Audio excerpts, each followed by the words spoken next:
Right now, there are a lot of people looking for a revolutionary leader. They're looking for someone who can step up against the government and the bankers, organize, and provide a plan of action. One doesn't have to look very far to see evidence for this. The calls for leadership aren't always explicit. Sometimes it's just as simple as asking, "What now? What do we do?"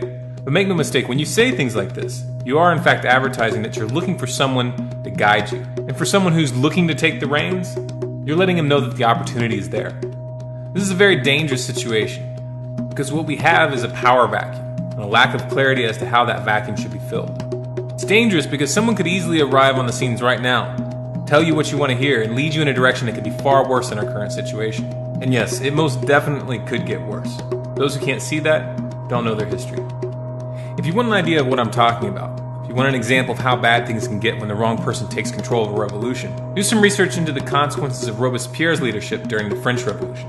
Contrary to popular belief, it wasn't just the nobility being executed in droves during this period, but in fact, anyone and everyone who dared to disagree with him and his policies. Historically, the French Revolution is far more representative of what happens during political upheavals than what we saw during the American Revolution. Periods of instability and chaos favor the rise of dictators. Now, I could try to tell you that the desire for leadership is a psychological fault or a sign of weakness. That really wouldn't be fair. In itself, the desire for leadership is natural. It's a built-in aspect of our disposition as a species. Just like wolves and gorillas always end up with alpha males and alpha females, humans will probably always have a tendency to have a leader of the pack to some degree. The question is, what will be the nature of that leadership? And what will be its relationship to the people? Will you follow a man you've never met who raises his voice thousands of miles away? Will you let him dictate to you the choices that you should make and the course that your culture is going to take? That doesn't seem likely to be the path to freedom. The reality of the matter is this. We don't need one strongman, one charismatic leader to head the charge. We need every single one of you to take responsibility for where we are and start doing everything in your power to change course. This doesn't mean you need to attempt to control those around you or to gather followers. Leadership isn't about the number of followers you have. Leadership is simply the capacity to think independently and to take action without asking permission. A real leader doesn't wait for someone else. They do what needs to be done because they feel it's their duty. What we need right now aren't demagogues and sycophants, prophets and disciples. These are all manifestations of a paradigm of subservience and intellectual immaturity. What we need are reluctant leaders, individuals who have absolutely no desire to stand above others, and who are much more interested in building up those around them than they are in rising to great heights politically. If you don't see someone like this around you, the answer isn't to complain or to criticize those around you who are trying but fail to live up to your expectations. The answer is to be that leader, especially if you don't feel worthy, especially if it goes against every fiber of your being to do so.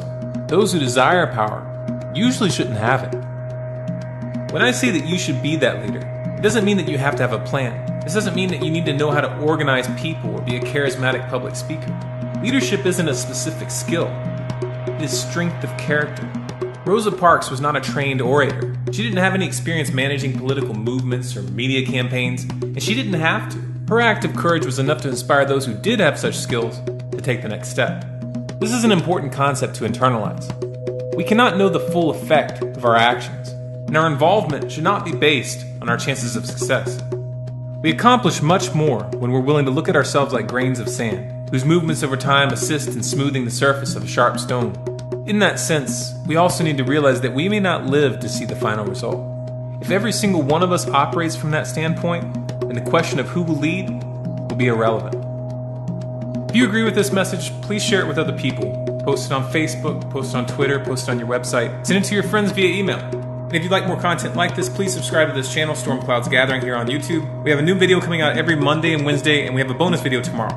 For bonus content and other updates, please follow us on Facebook, facebook.com/stormcloudsgathering, on Twitter at Collapse Updates, and of course our website, stormcloudsgathering.com.